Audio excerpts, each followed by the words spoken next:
Aku masih ingat betul pagi itu. Matahari baru saja naik, embun belum hilang sepenuhnya dari rerumputan. Anakku, Rara, baru saja berusia 3 tahun saat itu.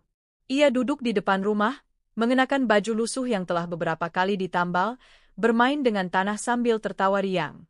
Di balik wajah kecilnya yang polos, aku menyimpan banyak luka yang tak bisa kuucapkan. Pagi itu, suamiku, Hendra, pergi dengan alasan mencari pekerjaan ke kota.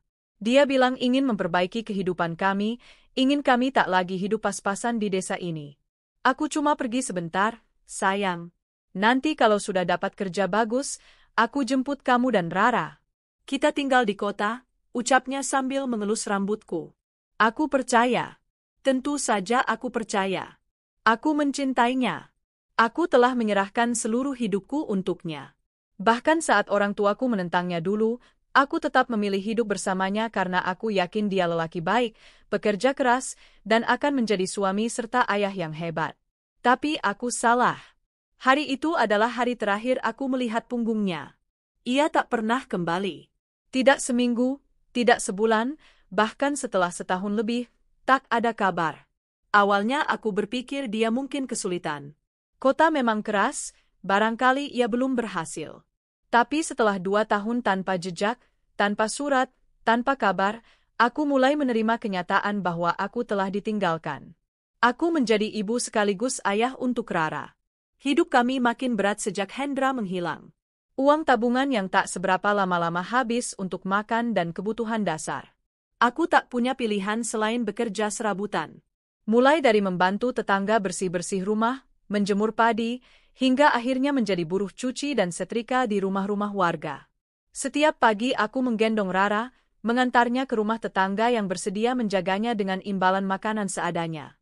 Lalu aku berjalan kaki ke rumah-rumah orang kaya di desa, menyikat lantai, mencuci baju berbak-bak, menyetrika pakaian mereka dengan tangan yang mulai kapalan dan luka. Hari-hari itu sangat berat. Kami sering hanya makan 2 kali sehari.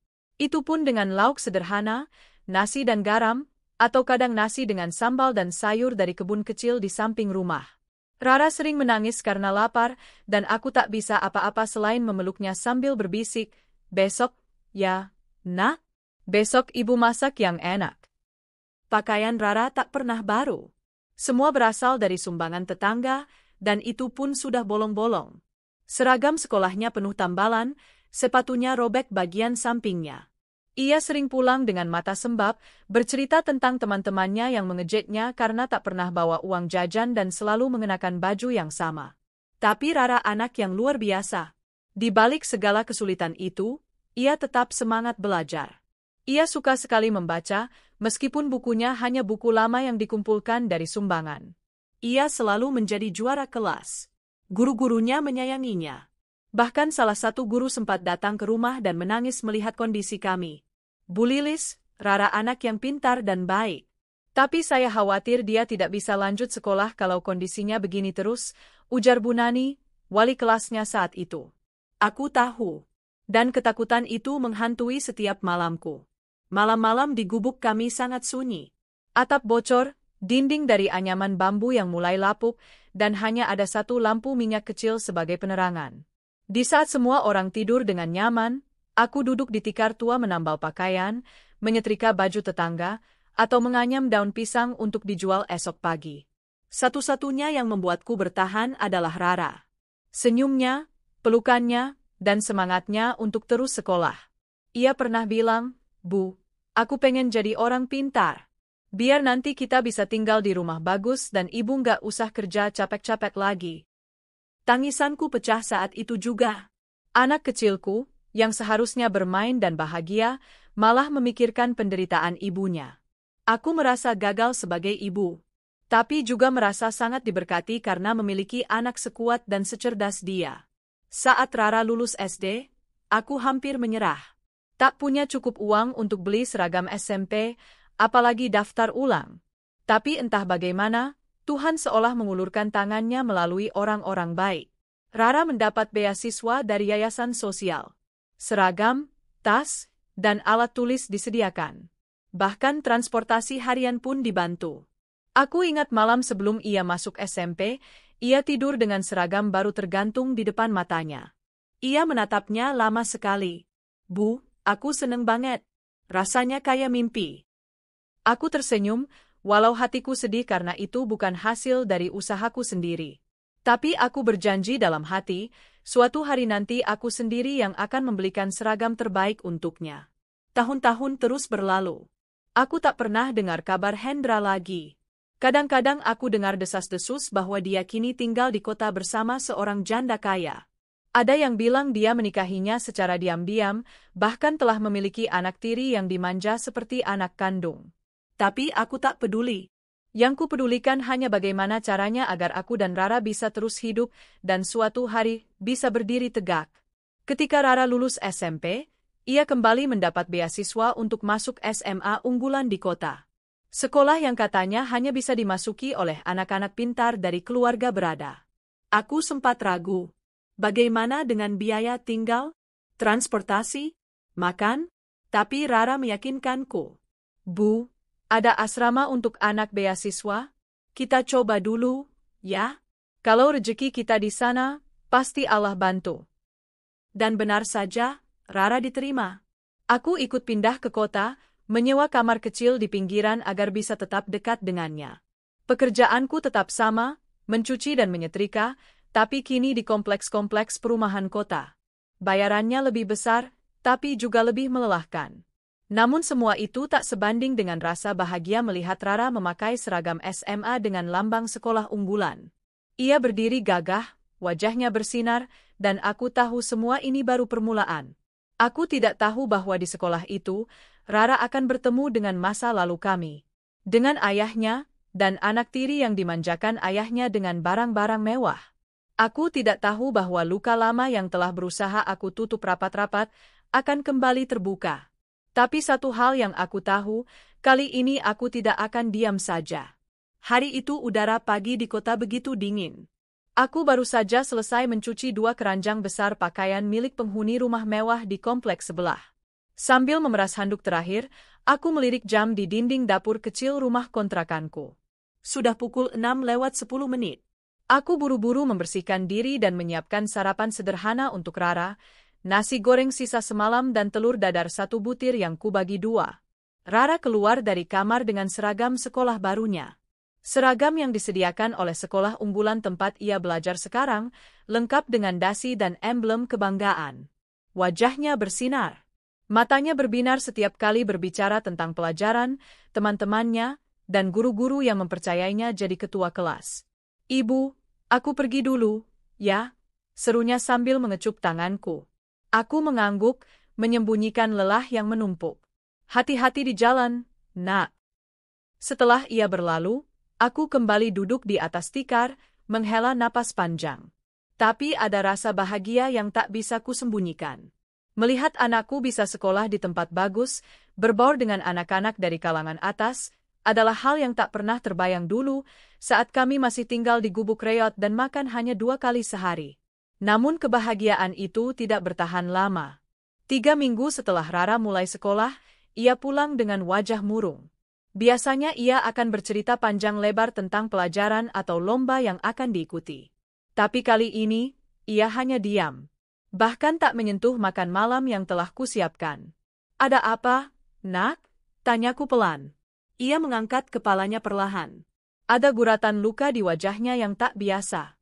Bu, aku satu kelas sama anak dari suami ibu dulu. Aku tercekat. Anak dari Hendra? Rara mengangguk. Namanya Livia. Anaknya janda kaya yang sekarang tinggal di perumahan elit. Katanya sih ayahnya pengusaha sukses dan semua orang hormat banget sama keluarganya. Darahku serasa berhenti mengalir. Suamiku, yang dulu menghilang tanpa jejak, kini hidup mewah di kota ini bersama anak tirinya? Sementara aku dan anak kandungnya sendiri bertahun-tahun hidup menderita? Apa kamu yakin itu dia? Tanyaku lagi. Iya, Bu. Jawab Rara lirih. Aku baru tahu tadi siang. Waktu guru menyebut nama lengkapnya di daftar hadir, Livia Indah Hapsari. Teman-teman cerita kalau Hapsari itu marga dari ayahnya, Pak Hendra. Air mataku menetes tanpa bisa kutahan. Bukan karena sakit hati, Tapi karena selama ini aku berusaha kuat, berjuang sendirian, sementara orang yang seharusnya menjadi ayah bagi Rara justru hidup nyaman dengan keluarga barunya tanpa sedikit pun menengok ke belakang. Dia baik nggak ke kamu? Tanyaku akhirnya. Rara menggeleng. Dia malah ketawa waktu tahu aku anak buruh cuci. Katanya anak orang miskin kayak aku nggak pantas sekolah di tempat elit. Perih sekali mendengarnya. Anak kandungku, yang berjuang sekuat tenaga untuk bisa berdiri sejajar dengan anak-anak dari kalangan berada, dihina oleh anak tiri dari ayahnya sendiri. Minggu berikutnya, Rara sering pulang dalam keadaan murung. Kadang aku melihat ada bekas air mata di pipinya. Tapi ia tetap berusaha kuat.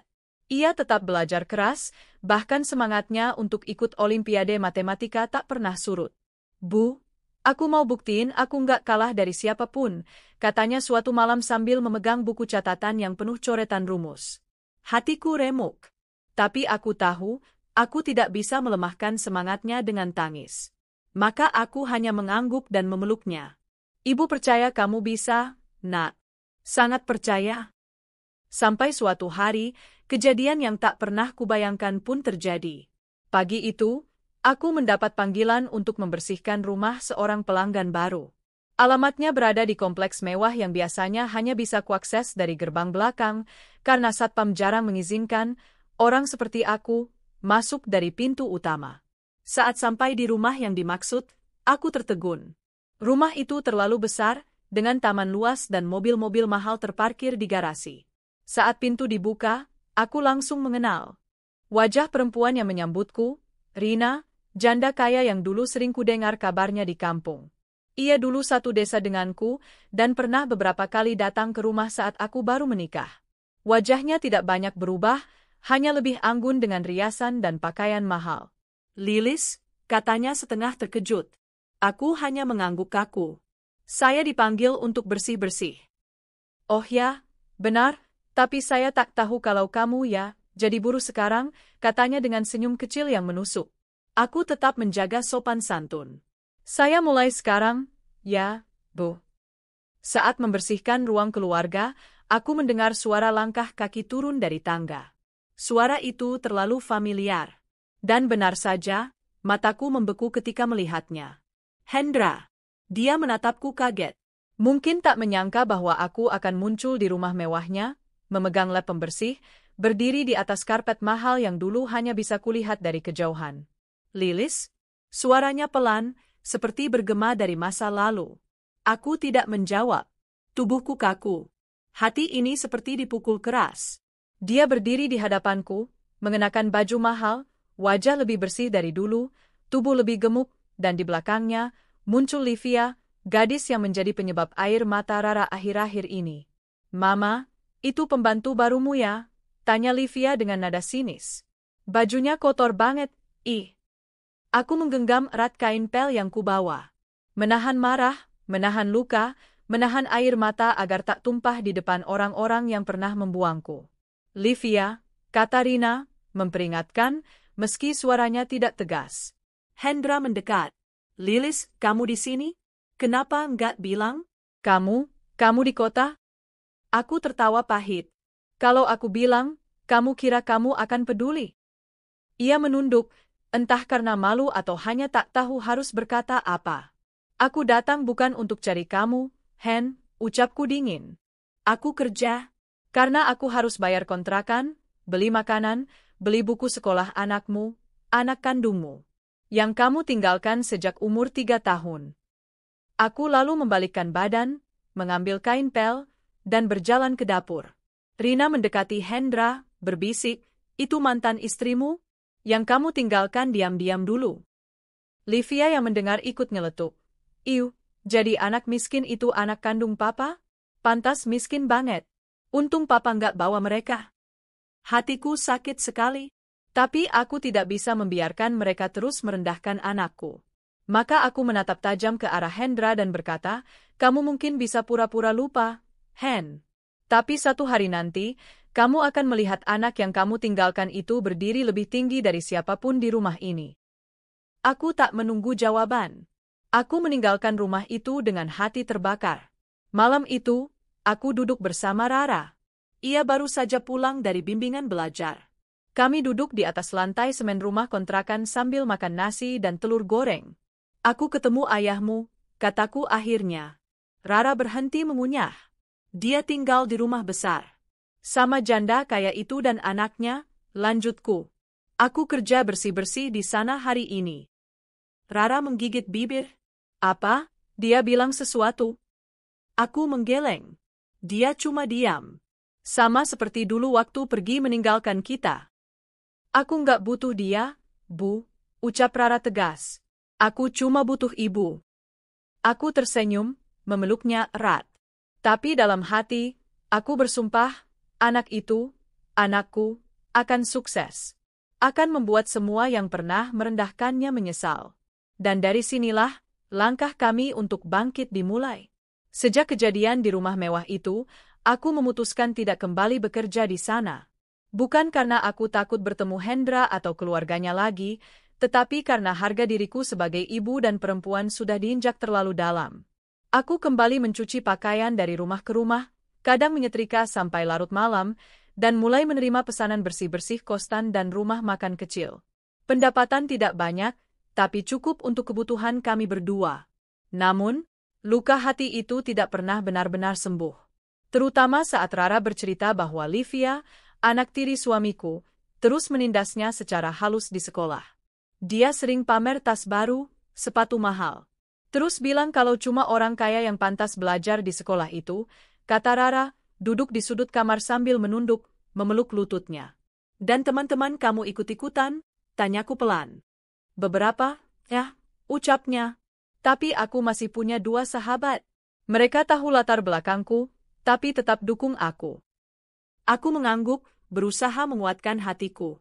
Nak, orang hebat bukan yang punya banyak uang, tapi yang tetap punya hati meskipun sedang dihina. Dan kamu jauh lebih hebat dari mereka. Suatu hari, saat sedang mencuci di halaman rumah seorang ibu guru yang tinggal di gang kecil dekat pasar, aku mendengar kabar menggembirakan. Anak Ibu Lilis, Rara itu, luar biasa ya. Saya lihat namanya masuk daftar peserta seleksi Olimpiade Nasional. Peringkatnya paling tinggi di sekolah. Aku hampir menjatuhkan ember yang kugenggam. Benarkah, Bu? Iya, guru-guru bangga sekali. Dia masuk daftar 5 besar nasional.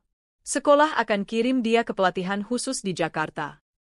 Air mataku menetes tanpa kusadari. Tuhan, beginikah caramu menunjukkan bahwa penderitaan kami tak sia-sia? Sore itu aku masak lauk istimewa, tempe bacem dan sayur asem. Semua bahan kubeli dari hasil menyisihkan uang selama seminggu. Saat Rara pulang, aku menyambutnya dengan senyum lebar. Selamat ya, Nak? Rara terkejut. Loh, ibu tahu dari mana? Ada malaikat yang bisikin ibu, kataku, lalu tertawa kecil. Rara ikut tertawa, tapi matanya berkaca-kaca. Ia menatapku dalam, lalu memelukku erat. Bu, aku janji. Aku akan bikin ibu bangga. Aku akan bikin orang-orang yang pernah merendahkan kita menyesal. Pelatihan di Jakarta itu mengubah banyak hal. Rara pulang membawa pengalaman luar biasa. Ia bukan hanya belajar soal pelajaran, tapi juga soal hidup. Ia melihat bagaimana anak-anak dari seluruh Indonesia berlomba dalam prestasi, bukan hanya harta. Tak lama kemudian, sebuah lembaga pendidikan internasional menawarkan beasiswa penuh untuk Rara. Selama 3 tahun ia bisa belajar di kampus terkemuka di Singapura jika lulus ujian akhir nasional dengan nilai sempurna. Kami menangis malam itu. Bukan karena sedih, tapi karena semua perjuangan akhirnya menunjukkan titik terang. Namun seperti takdir sedang mengujiku, beberapa hari sebelum ujian akhir, Rara jatuh sakit. Demam tinggi, batuk, dan tubuhnya lemah. Aku membawanya ke klinik terdekat. Dokter berkata ia kelelahan karena terlalu banyak belajar dan kurang makan. Dia kekurangan nutrisi, Bu. Anak seusia dia butuh asupan yang cukup. Kalau tidak, sistem imunnya drop, kata dokter. Aku menahan tangis di depan dokter. Bagaimana bisa aku memberi lebih? Kalau untuk makan 3 kali sehari saja kami kadang harus mengandalkan nasi dan garam? Sepulang dari klinik, aku nekat menggadaikan satu-satunya perhiasan yang tersisa, cincin kawin yang dulu masih kusimpan di kotak kecil. Dengan uang itu, Aku beli susu, buah-buahan, vitamin, dan makanan bergizi untuk Rara. Seminggu kemudian, ia sembuh dan kembali semangat belajar. Saat hari pengumuman kelulusan tiba, suasana sekolah penuh orang tua murid yang mengenakan pakaian bagus. Aku datang dengan baju kebaya pinjaman dari tetangga. Aku berdiri paling belakang di lapangan. Hendra dan keluarganya juga datang. Aku bisa melihat mereka duduk di kursi undangan VIP. Rina mengenakan gaun biru laut yang anggun, Livia memakai dres putih dengan tas branded yang menggantung di bahunya. Mereka tampak sempurna di mata orang lain. Tapi tidak untukku. Saat nama-nama diumumkan sebagai lulusan terbaik, suasana hening. Semua menanti siapa peringkat pertama. Dan kemudian, juara umum dan lulusan terbaik tahun ini, dengan nilai sempurna serta penerima beasiswa internasional ke Singapura adalah Rara Hapsari. Tepuk tangan meledak. Aku menahan napas. Air mataku tumpah. Anak gadis kecilku, yang dulu kami selimuti dengan kain perca saat musim hujan, kini berdiri di atas panggung, disorot ratusan mata, dan mendapat kehormatan yang tak pernah aku bayangkan. Rara naik ke atas panggung. Ia menatap sekeliling, lalu matanya mencari-cari. Saat menemukan sosokku di barisan belakang, ia tersenyum dan melambaikan tangan. Ibu, untuk ibu, bisiknya lirih di mikrofon. Aku berdiri di sini karena cinta dan doa ibu yang tak pernah putus. Sore itu, saat semua orang sibuk berfoto dan saling memamerkan pencapaian, aku hendak meninggalkan sekolah. Tapi langkahku tertahan ketika seseorang menepuk bahuku. Liz? Aku berbalik. Hendra berdiri di hadapanku. Di belakangnya, Rina dan Livia. Aku nggak sangka Rara bisa sampai sejauh ini, katanya pelan. Aku tersenyum kecil. Karena kamu memang tak pernah mengenalnya. Kamu hanya kenal anak dari perempuan yang kamu pilih setelah meninggalkan kami. Rina menimpali, kami ingin bertemu Rara. Mungkin kami bisa membantu bekalnya nanti di luar negeri. Aku menatap tajam wajah perempuan itu. Dia tidak butuh bantuan dari orang yang menganggapnya remeh. Kami sudah cukup selama ini tanpa siapa-siapa. Rara tiba-tiba muncul di sampingku. Ia menatap Hendra, ayah kandung yang bahkan tak diakuinya sebagai bagian hidupnya. Terima kasih sudah hadir hari ini, kata Rara datar. Tapi aku tidak pernah menunggu kehadiran ayah. Karena hidupku berjalan tanpa ayah sejak aku bisa bicara. Dan sekarang, aku ingin terus melangkah tanpa ayah juga. Livia yang berdiri di samping Rina menatap Rara sinis. Tapi kali ini, tak ada lagi kesombongan. Tatapannya kalah. Jelas sekali, ia menyadari bahwa tas mahal dan sepatu branded tidak bisa membeli kecerdasan, apalagi semangat dan cinta seorang ibu. Kami melangkah pergi. Kepala tegak, langkah pasti. Tak ada lagi air mata. Hanya kebanggaan dan tekad untuk terus maju. Karena aku tahu, balas dendam terbaik adalah kesuksesan. Dan kami baru saja memulainya. 2 bulan setelah kelulusan, hari keberangkatan Rara ke Singapura tiba. Bandara penuh dengan suara pengumuman dan hiruk-pikuk orang melepas keluarga. Tanganku tak pernah lepas dari genggaman Rara sejak kami turun dari angkutan umum. Bu, ibu yakin gak mau ikut masuk sampai ke dalam? Tanyanya dengan mata berkaca. Aku menggeleng sambil tersenyum. Enggak, nak. Cukup sampai sini. Ibu mau kamu masuk ke dunia baru itu dengan kepalamu tegak. Kamu hebat, kamu sudah sampai sejauh ini. Ia memelukku erat. Tangis kami pecah, bukan karena sedih, tapi karena bangga. Dulu kami hanya punya impian dan doa. Kini semua mulai nyata. Doa ibu akan terus menyertaimu, ucapku pelan. Rara menoleh sekali lagi sebelum masuk ke ruang keberangkatan. Aku berdiri di tempat, memeluk tas lusuhku, menahan air mata dengan senyum. Dalam hati, aku berbisik, nak, terbanglah setinggi yang kamu bisa. Jangan takut jatuh, karena ibu selalu jadi rumahmu. Hari-hari setelah kepergian Rara terasa lebih sunyi. Tapi aku tak membiarkan diri larut dalam kesepian. Aku mulai menyibukkan diri dengan menerima lebih banyak pekerjaan. Seorang pelanggan setiaku, Ibu Ratna, menawarkan pekerjaan yang lebih stabil. Lilis, kamu mau nggak bantu di toko laundry saya? Gajinya memang nggak besar, tapi kamu bisa belajar mesin dan sistem juga. Kalau cocok, kamu yang pegang cabang yang mau saya buka. Mataku membesar. Saya? Pegang cabang. Ya, siapa lagi? Saya butuh orang jujur dan tekun, bukan cuma pintar bicara. Tanpa pikir panjang, aku menerima tawaran itu. Sejak hari itu, hidupku berubah sedikit demi sedikit. Aku belajar mengelola laundry modern, mengatur jadwal, bahkan mempelajari aplikasi kasir dan keuangan sederhana.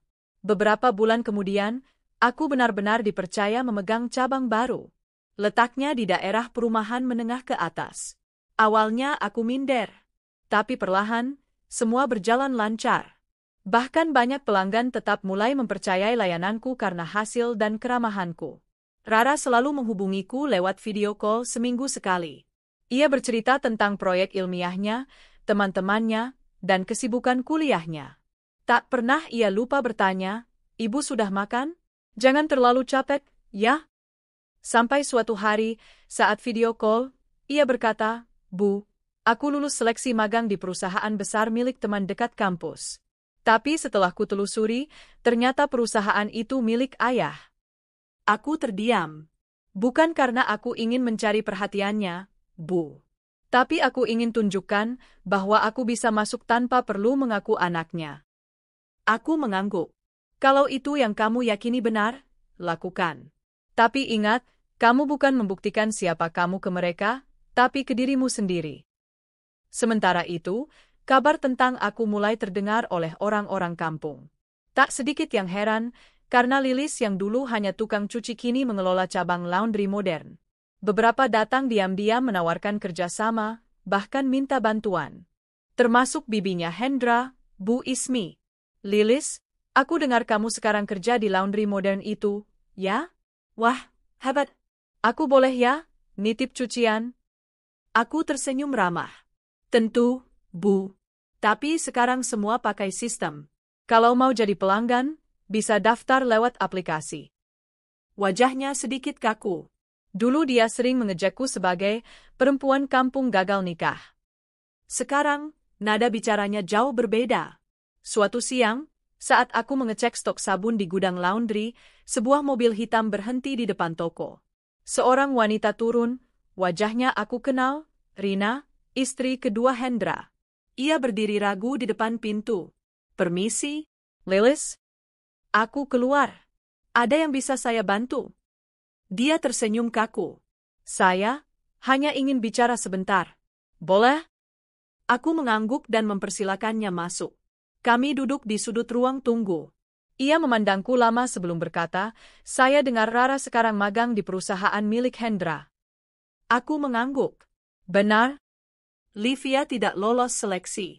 Ia sangat terpukul. Bahkan menyalahkan kami karena tak pernah mendorongnya belajar sungguh-sungguh." Rina menatapku penuh sesal. "Saya ingin minta maaf. Dulu saya terlalu tinggi hati. Saya pikir bisa membangun keluarga bahagia di atas luka orang lain. Ternyata tidak semudah itu. Hendra juga, kami sedang berpisah. Dia sekarang tinggal sendiri di apartemen, lebih banyak diam dan menyesal." Aku menatapnya tanpa berkata-kata. "Kalau kamu butuh sesuatu, Rina, maaf, aku tak punya waktu membalas masa lalu. Aku hidup untuk hari ini dan masa depan Rara." "Maaf." Rina tertunduk. "Saya mengerti. Terima kasih sudah mau mendengar." Saat ia pergi, aku berdiri menatap keluar jendela. Rasanya, tak ada kebahagiaan lebih besar selain ketika orang yang pernah merendahkanmu datang membawa pengakuan, tapi kamu tak perlu balas menyakiti. Itulah bentuk kemenangan paling agung. Waktu terus berjalan. Rara menyelesaikan magangnya dengan baik dan ditawari bekerja di sana setelah lulus. Tapi ia memilih kembali ke Indonesia dan membangun usaha rintisan sendiri di bidang teknologi pendidikan. "Ibu, aku ingin bikin platform belajar online untuk anak-anak dari keluarga sederhana. Biar mereka yang kayak aku dulu nggak harus nunggu keajaiban untuk sekolah bagus." Hatiku berkecamuk bangga. Anak itu bukan hanya cerdas, tapi berhati besar. Dengan koneksi dan pengalaman yang dimilikinya, Rara menggalang dana, menjalin kerjasama, dan membuka platform belajar digital bernama Rasa, Rakyat Sadar Akses. Dalam waktu setahun, usahanya sukses. Satu hari, Rara mengajakku ke sebuah acara penghargaan atas keberhasilan dirinya. Bu, Ibu harus ikut. Ini acara penting. Dan Ada satu kejutan buat ibu. Aku mengenakan kebaya. rambutku disanggul rapi. Saat kami duduk di barisan depan, aku masih tidak menyangka bisa ada di tengah orang-orang hebat. Ketika giliran Rara naik ke panggung untuk menerima penghargaan, aku merasakan bangga yang luar biasa. Semua ini takkan terjadi tanpa sosok luar biasa dalam hidup saya. Ibu saya. Seorang ibu yang ditinggalkan suaminya tanpa alasan, yang bertahan hidup dengan nyuci dan nyetrika sambil tetap tersenyum. Ibu yang tidur dalam gubuk bocor demi aku bisa sekolah. Ibu yang tak pernah menyerah meski dunia menghina. Hari ini, saya persembahkan semua ini untuk beliau. Ia menunjuk ke arahku dan aku tak bisa menahan air mataku. Di panggung itu, anakku berdiri gagah. Dan di kursi ini, aku merasa lebih mulia dari apapun. Kami tidak lagi tinggal di gubuk. Kami sudah punya rumah kecil yang nyaman. Tapi lebih dari itu, kami punya satu sama lain. Luka kami dulu telah menjadi bahan bakar, dan kini kami terbang bukan untuk pamer, tapi untuk membantu mereka yang pernah merasa tak berharga seperti kami dulu. Kami sudah membalas dunia dengan keberanian dan kesuksesan. Dan itu belum akhir dari segalanya. Sejak itu, nama Rara makin sering dikenal. Rara selalu pulang ke rumah kecil kami di pinggir kota, ke pelukanku. Suatu hari, setelah ia pulang dari salah satu kegiatan, ia duduk di ruang tamu dengan wajah penuh beban. Bu, aku tadi bertemu ayah. Jantungku mencelos. Di mana? Di salah satu acara. Dia duduk di kursi paling belakang, sendiri. Dia menghampiri, dia bilang menyesal. Aku terdiam, lalu menatap matanya. Apa kamu merasa lega? Rara mengangguk pelan. Tapi juga marah, Bu. Dulu waktu aku ke rumahnya, dia bahkan tak mau keluar. Sekarang setelah aku punya nama, dia bilang bangga? Bangga dari mana? Tangannya mengepal. Aku menggenggamnya dengan tenang. Nak, luka memang tak bisa dihapus begitu saja.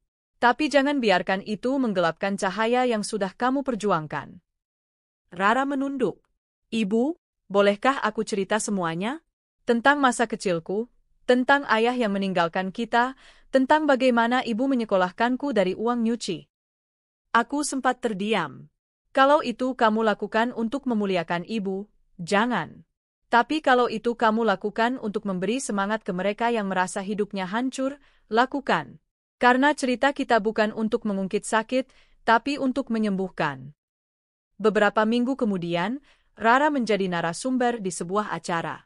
Di sana, untuk pertama kalinya, ia bercerita secara terbuka tentang masa kecilnya. Ayah saya meninggalkan kami saat saya berusia 3 tahun. Saya dan ibu tinggal di gubuk kecil, makan 2 kali sehari pun sudah bersyukur. Tapi ibu selalu berkata, bukan keadaan yang menentukan kamu siapa, tapi sikapmu terhadap keadaan itulah yang akan membentuk dirimu. Hidup kami sudah tenang, dan aku tak ingin masa lalu mengusik kebahagiaan yang baru tumbuh. Namun, pada suatu malam, seorang pria berdiri di depan rumahku. Tubuhnya terlihat lebih tua dari usianya. Tatapannya redup, rambutnya mulai memutih. Aku mengenalnya seketika, Hendra. Lilis, suaranya gemetar. Aku, boleh bicara? Aku berdiri di ambang pintu, tidak mempersilahkannya masuk. Aku tahu aku tak layak. Tapi aku mohon, izinkan aku minta maaf. Aku bodoh. Aku kira hidupku akan lebih baik setelah menikah lagi. Tapi ternyata aku kehilangan segalanya. Rina pergi membawa Livia ke luar negeri, dan aku hanya sendiri. Aku mengangguk pelan. Kamu minta maaf? Baik, aku maafkan. Tapi itu tidak berarti kamu kembali. Ia menunduk. Aku tidak ingin kembali, Lilis. Aku hanya ingin kamu tahu, aku menyesal. Dan aku ingin bertemu Rara, setidaknya sekali. Aku menatapnya lama. Rara bukan anak kecil lagi. Keputusannya bukan urusanku. Tapi jangan paksa dia menerima kamu hanya karena kamu ingin menebus dosa. Dia berhak memilih, seperti kamu dulu memilih meninggalkannya. Beberapa hari kemudian, aku menceritakan semuanya ke Rara. Kalau kamu ingin menemuinya, Ibu tidak akan melarang. Tapi kamu berhak menolak. Itu hakmu sepenuhnya. Rara merenung lama, lalu berkata, aku ingin bertemu. Tapi bukan sebagai anak yang rindu ayah. Aku ingin bertemu sebagai manusia dewasa yang tak mau membawa dendam ke masa depan. Aku menemaninya ke sebuah kafe kecil, tempat yang telah disepakati. Hendra sudah menunggu di sudut ruangan, duduk canggung. Saat melihat Rara, matanya langsung berkaca. Tapi Rara berjalan dengan tenang, duduk di hadapannya. Selamat sore, ucapnya datar. Rara, kamu cantik sekali. Dan pintar. Aku bangga. Rara tersenyum kaku. Dulu saat aku datang ke rumahmu, kamu bahkan tak mau bicara. Hari ini aku datang bukan untuk mendengar pujian. Aku hanya ingin tahu, kenapa dulu ayah tinggalkan kami. Hendra tertunduk. Aku pengecut. Aku tergoda kenyamanan dan janji kosong. Kupikir menikah dengan Rina akan menyelesaikan semua. Tapi ternyata aku kehilangan kalian berdua. Aku menyesal. Rara menarik napas panjang. Aku memaafkanmu. Tapi jangan harap aku bisa memanggilmu ayah seperti dulu. Terlalu lama aku belajar berdiri sendiri. Dan terlalu banyak luka yang tak akan hilang hanya karena air mata hari ini. Hendra menangis terisak. Rara berdiri. Aku pamit. Terima kasih sudah datang. Saat kami berjalan keluar, aku merangkulnya. Kamu kuat, nak. Rara menatapku. Aku kuat karena aku anak ibu. Hidup terus berjalan. Tapi luka-luka itu kini tak lagi mengikat kami. Rara melanjutkan perjuangannya mengembangkan usahanya di bidang pendidikan. Suatu hari, kami mendapatkan undangan. Rara dan aku diundang untuk menghadiri jamuan untuk menerima penghargaan Wanita Inspiratif Nasional. Aku gugup luar biasa. Tapi Rara memegang tanganku erat. Bu, ingat, kita dulu berdiri di tanah becek depan gubuk dan makan nasi hanya 2 kali sehari. Hari ini kita berdiri di karpet merah bukan karena kita beruntung, tapi karena kita bertahan. Dan saat Presiden menyalamiku, aku tak kuasa membendung air mata. Dalam sekejap, seluruh masa lalu kami terputar di kepala.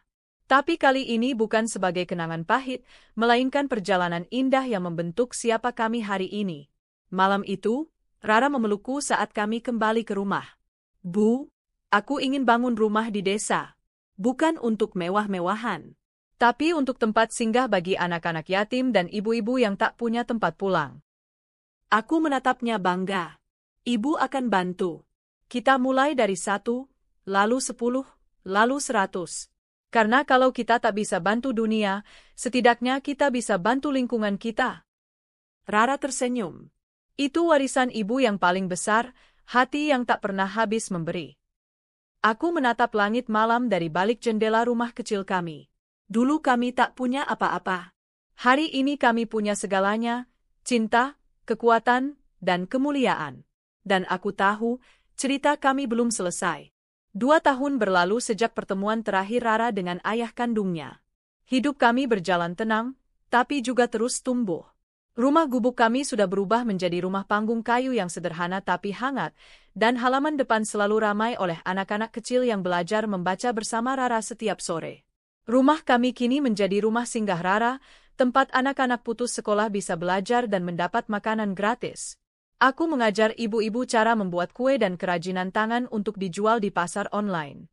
Beberapa dari mereka dulunya juga ditinggal suami seperti aku.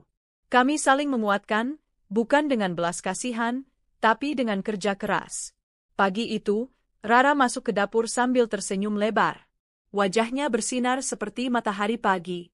Bu, kita diundang ke World Education Summit di Singapura. Aku dapat penghargaan untuk kategori yang Social Innovator.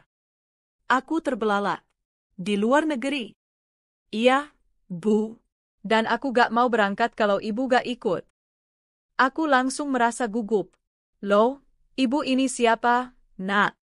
Mana bisa ke luar negeri? Ibu adalah alas dari seluruh perjuangan aku.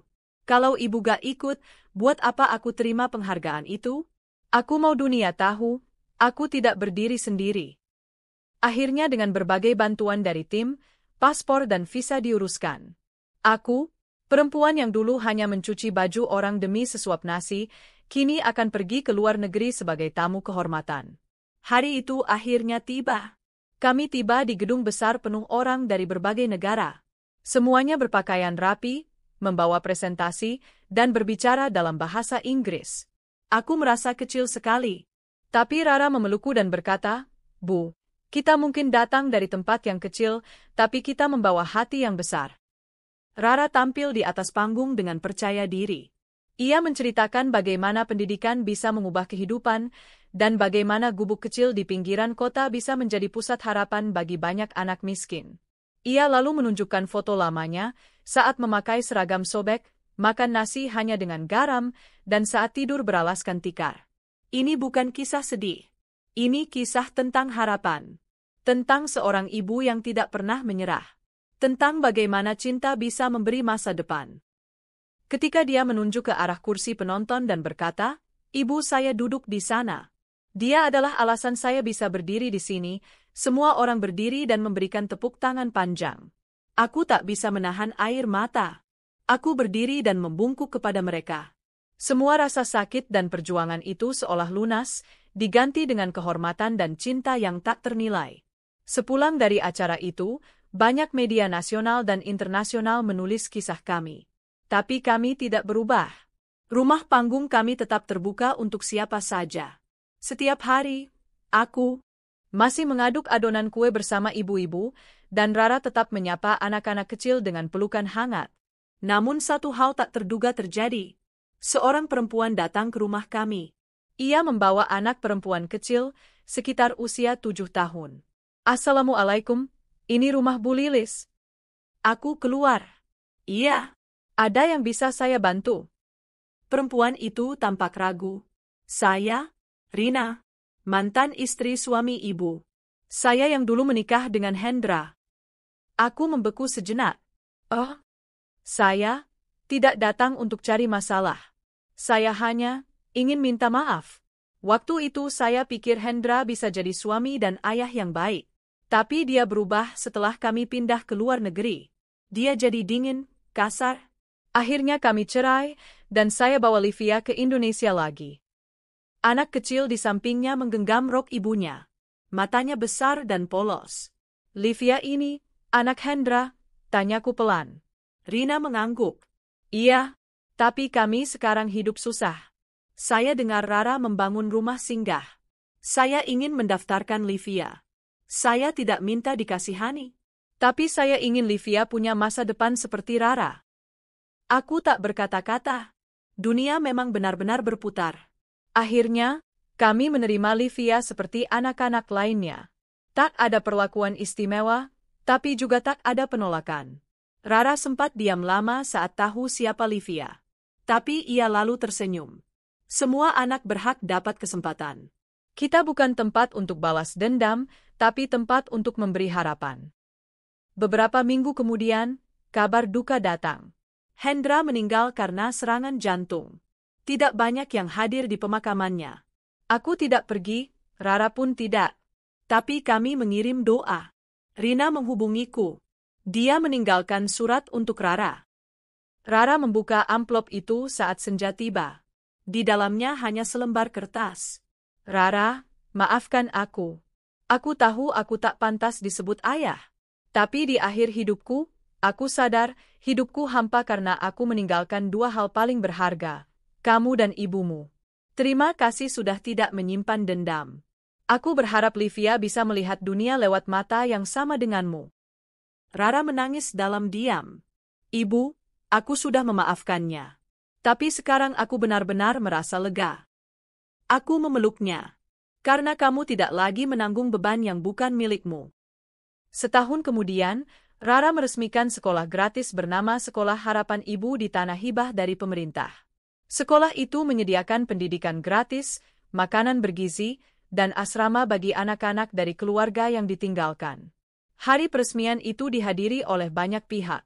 Sekolah ini adalah bentuk cinta dari seorang ibu bernama Lilis yang tidak pernah menyerah meski dunia seolah tak berpihak. Di balik setiap anak sukses, selalu ada sosok ibu yang berkorban tanpa pamrih. Hari ini, Aku ingin dedikasikan semua ini untuk beliau. Ia kemudian mengundangku naik ke atas panggung. Seluruh hadirin berdiri memberi tepuk tangan. Tapi aku hanya menatap Rara dan membisikkan. Apapun yang kamu bangun, nak, jangan lupakan tanah pertama tempat kamu berpijak, kesederhanaan dan ketulusan. Rara mengangguk sambil menahan tangis. Kami duduk di beranda rumah saat malam tiba. Ibu, katanya pelan, dulu kita pernah dipandang rendah. Kita dianggap tak akan kemana-mana. Tapi lihat hari ini. Kita tidak hanya bangkit, kita membawa banyak orang ikut bangkit bersama kita. Aku memandang bintang-bintang yang bertaburan di langit. Iya, nak. Dulu kita menangis dalam gelap. Tapi sekarang, kita tertawa bersama dalam terang. Dan di dalam hati, aku tahu, kisah ini tidak lagi tentang dendam. Ini adalah kisah kemenangan. Kemenangan seorang ibu, kemenangan seorang anak. Kemenangan cinta dan harapan atas luka dan pengkhianatan. Kami bukan lagi bayang-bayang dari masa lalu. Kami adalah cahaya untuk masa depan. Pagi itu, udara di halaman sekolah penuh semangat. Anak-anak berlarian dengan seragam rapi, buku-buku baru di tangan, dan senyum yang seolah tak kenal lelah. Aku berdiri di bawah pohon mangga yang dulu aku tanam bersama Rara, mengamati mereka satu per satu. Ada Livia yang kini sudah pandai membaca, ada Aldi si anak pemulung yang kini jadi juara kelas, dan ada banyak wajah lain yang dulunya murung, kini berbinar penuh harapan. Aku menarik napas panjang. Inilah hidup yang dulu tak pernah berani aku bayangkan. Rara datang dari arah bangunan utama, membawa map dan senyum khasnya yang hangat. Ibu, nanti siang ada tamu dari kementerian. Mereka tertarik mengadopsi kurikulum sekolah harapan ibu untuk sekolah-sekolah daerah terpencil. Aku terkesiap. Benarkah, nak?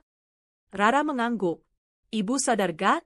Semua ini berawal dari satu langkah kecil ibu. Dari satu keputusan ibu untuk tidak menyerah. Aku terdiam. Air mata kembali menggenang, bukan karena sedih, tapi karena rasa syukur yang terlalu besar untuk diucapkan. Sore harinya, saat aku sedang mengajar ibu-ibu membuat sabun herbal untuk tambahan penghasilan, datanglah seseorang yang tak kusangka-sangka. Ibunya Dinda, anak tiri suamiku dulu. Perempuan itu dulu sangat memandang rendah aku.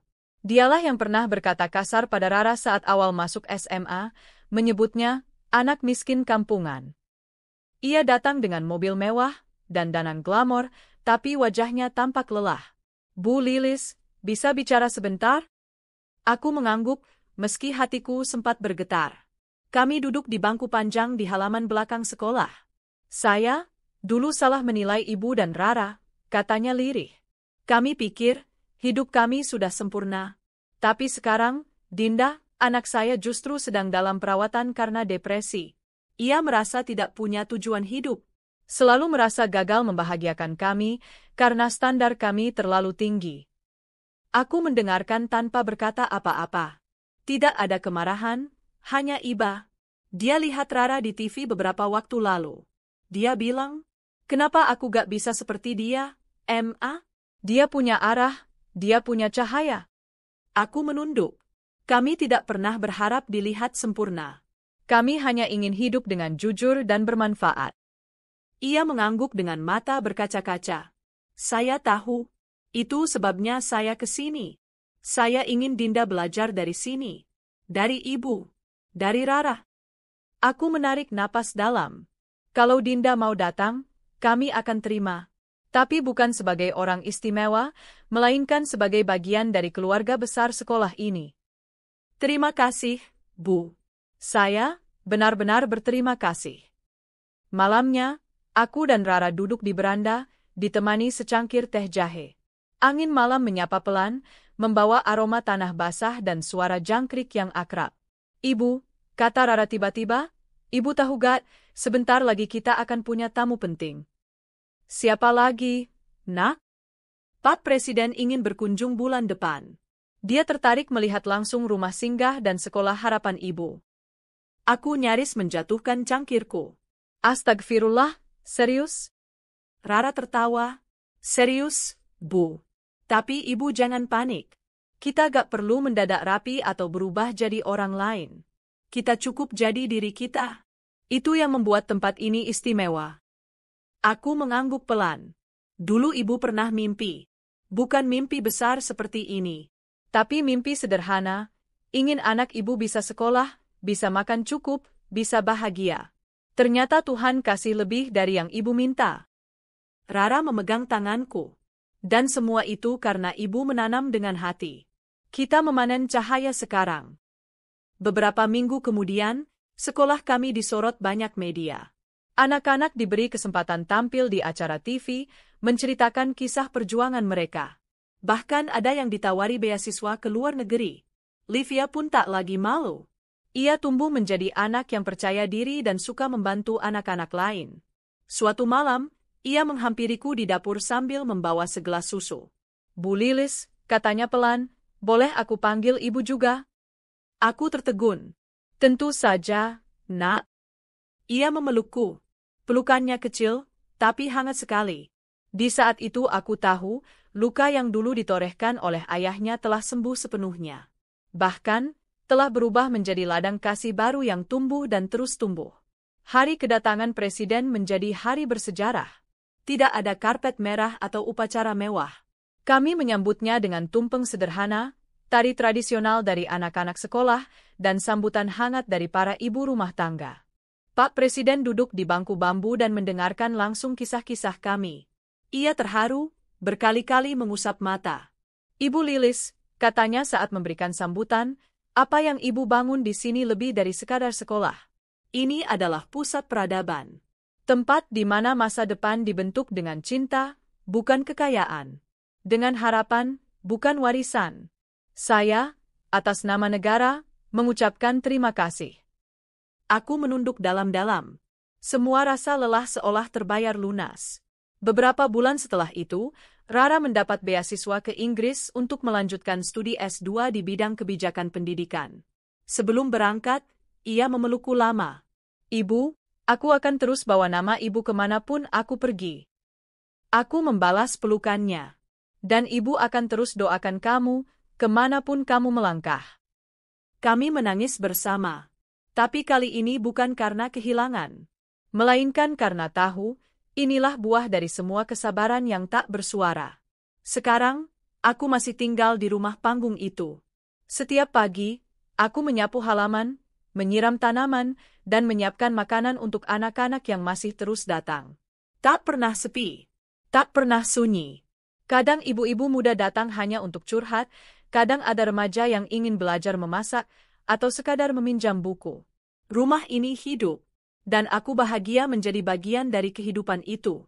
Di ruang tamu, tergantung figura-figura foto, Rara bersama Presiden, Rara di kampus luar negeri, Livia dengan piala lomba puisi, dan satu foto paling berharga, aku dan Rara di atas panggung pendidikan dunia, berdua, tersenyum. Foto itu bukan sekadar gambar. Itu adalah bukti bahwa sekalipun kita pernah diinjak, dilecehkan, ditinggalkan, kita masih bisa berdiri. Bahkan lebih tinggi dari mereka yang pernah meremehkan. Dan di malam hari, saat semua anak sudah tertidur, aku menulis di buku kecilku. Dulu, aku hanya ingin bertahan hidup. Tapi Tuhan memberiku alasan untuk hidup sepenuh hati. Bukan untuk balas dendam. Tapi untuk menunjukkan bahwa cinta dan kesabaran bisa membangun dunia yang bahkan kekuasaan pun tak sanggup sentuh. Aku menutup buku itu. Tersenyum pada bulan. Kini, aku tahu. Hidupku bukan kisah sedih. Ini adalah kisah kemenangan.